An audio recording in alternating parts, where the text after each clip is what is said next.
आज मैं आपके साथ में एक ऐसी बुक की 5 बेस्ट लर्निंग्स शेयर करने वाला हूँ जिसने मुझे मेरे कंटेंट क्रिएशन जर्नी में सबसे ज़्यादा हेल्प की है।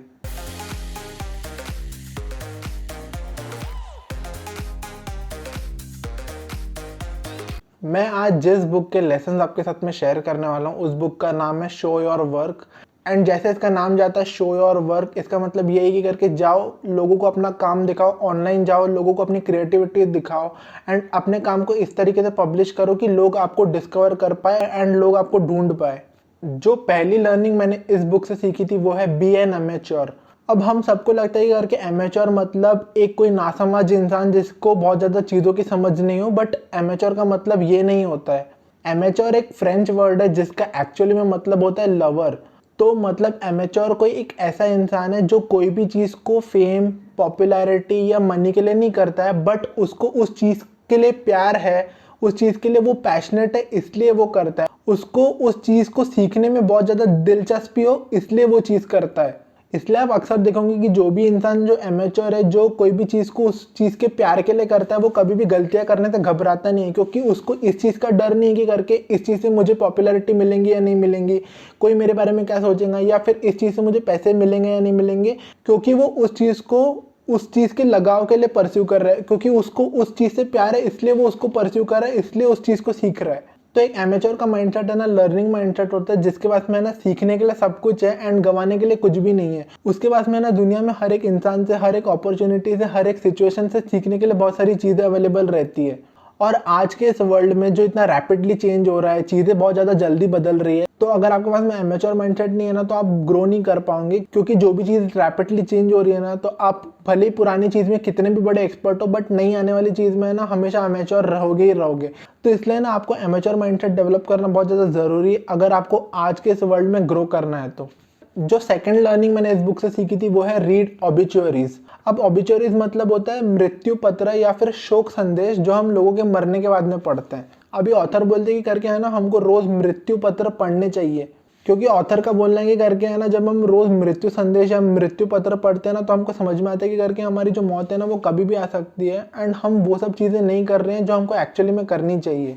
मृत्यु संदेश है ना, डेथ के बारे में कम और लाइफ के बारे में ज़्यादा होता है, क्योंकि वो हमको सोचने में मजबूर कर देता है कि करके हम अपनी लाइफ को किस तरीके से जी रहे हैं। और जब हम दूसरों के मृत्यु पत्र पढ़ते हैं ना, तब हमको समझ में आता है कि करके उन लोगों ने अपनी लाइफ को कैसे जिया था एंड हम भी अपने लाइफ में कुछ अच्छा अचीव कर सकते हैं। तो उससे हमको इंस्पिरेशन मिलती है, अच्छा करने की एक मोटिवेशन मिलती है।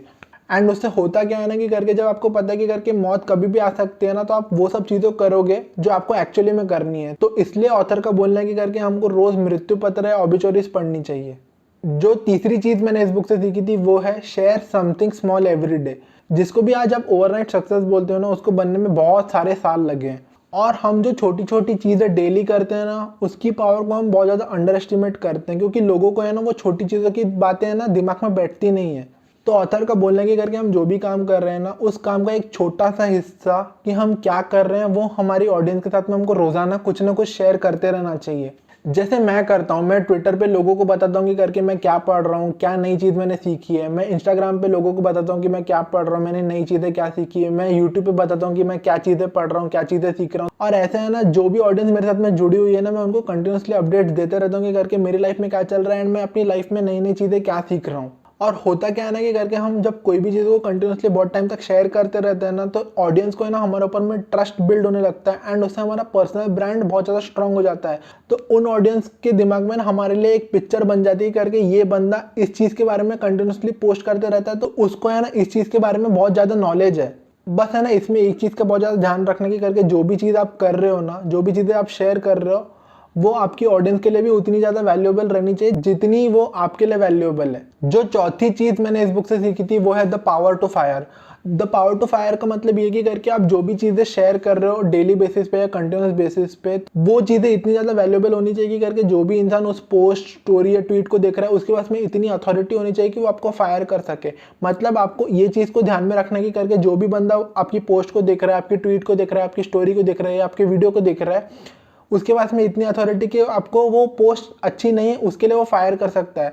तो इससे क्या होगा ना कि करके जब आप इस चीज़ को ध्यान में रखोगे ना कि करके जो भी बंदा देख रहा है उसके पास में अथॉरिटी है मेरे को फायर करने के लिए, तो आप हर चीज़ को बहुत ज़्यादा वैल्यूएबल बनाओगे एंड ऐसी बनाओगे कि करके सामने वाले को उससे बहुत ज़्यादा वैल्यू मिले, भले वो एंटरटेनमेंट के फॉर्म में हो, एजुकेशन के फॉर्म में हो या किसी भी फॉर्म में हो, बट जो सामने वाला बंदा उस चीज़ को देख रहा है वो उससे वैल्यू डिराइव करके लेके जाए कि उस बंदे को उस चीज़ से नई कुछ वैल्यू मिल रही है, कुछ नया सीखने को मिल रहा है। तो होगा क्या ना कि जब आप इस चीज़ को ध्यान में रखोगे कि करके जो भी बंदा मुझे देख रहा है उसके पास में वो पावर है, तो आप है ना हमेशा ये क्वेश्चन अपने आपसे पूछोगे, is it worth sharing, is it helpful to the audience, क्या ये चीज़ मैं अपने मम्मी पापा या अपने बॉस को दिखा सकता हूँ। तो जब इन सब क्वेश्चंस का आंसर येस में आएगा ना, तब आपको समझ में आ जाएंगे करके जो भी चीज़ आप शेयर करने वाले हो वो सामने वाली जनता के लिए बहुत ज़्यादा वैल्यूएबल है।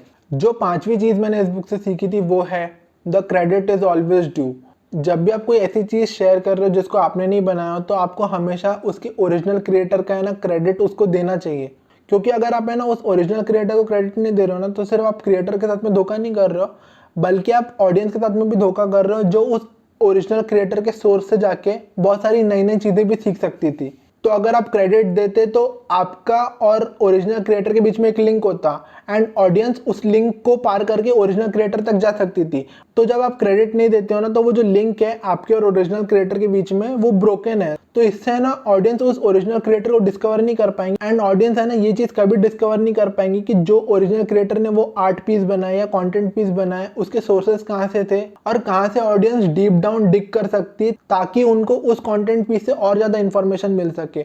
तो अगर आप क्रेडिट नहीं देते हो तो आप दोनों का नुकसान कर रहे हो, क्रिएटर का भी नुकसान कर रहे हो और ऑडियंस का भी नुकसान कर रहे हो। तो इसलिए ना आपको हमेशा ये चीज़ ध्यान में रखना चाहिए कि करके आप कोई भी चीज़ ऐसी शेयर कर रहे हो जिसको आपने पर्सनली नहीं बनाया ना, तो जो भी बंदा उसका ओरिजिनल क्रिएटर है उसको आपको हमेशा वैल्यूएबल क्रेडिट देना चाहिए क्योंकि वो बंदा क्रेडिट डिजर्व करता है। So that was it. ये थी 5 बेस्ट लर्निंग्स जो मैंने इस बुक से सीखी थी। अरे वेट, सिर्फ 5 बेस्ट लर्निंग्स नहीं है, और भी बहुत सारी लर्निंग्स है। ये तो सिर्फ पार्ट 1 था। इसके पार्ट 2 में मैं और 5 लर्निंग शेयर करूंगा जो मैंने इस बुक से सीखी थी। ये एक्चुअली में बहुत अच्छी बुक है और इसके ना भी मैंने कुछ बेस्ट लर्निंग भी कवर किए। नेक्स्ट पार्ट में और मैं अच्छे वाले लर्निंग शेयर करूंगा। तो अगर ये बुक आपको इंटरेस्टिंग लग रही है तो इसका लिंक मैं नीचे डिस्क्रिप्शन में दे दूंगा, वहां पे जाके आप इसको चेकआउट कर सकते हो एंड चाहो तो बाय भी कर सकते हो। मिलते हैं नेक्स्ट वीडियो में, तब तक keep learning and keep smiling and wait करना, मैं सेकंड पार्ट लेके आऊंगा इसकी बेस्ट लर्निंग का।